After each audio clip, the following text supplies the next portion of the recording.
देश मेरे तेरी शान पे सदके, कोई धन है क्या तेरी धूल से बढ़ के, तेरी धूप से रोशन तेरी हवा पे जिंदा, तू बाग है मेरा मैं तेरा परिंदा।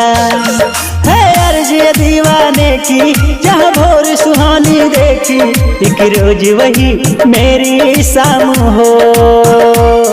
कभी याद करे जो जमाना माटी पे मर मिट जाना, जिक्र में शामिल मेरा नाम हो।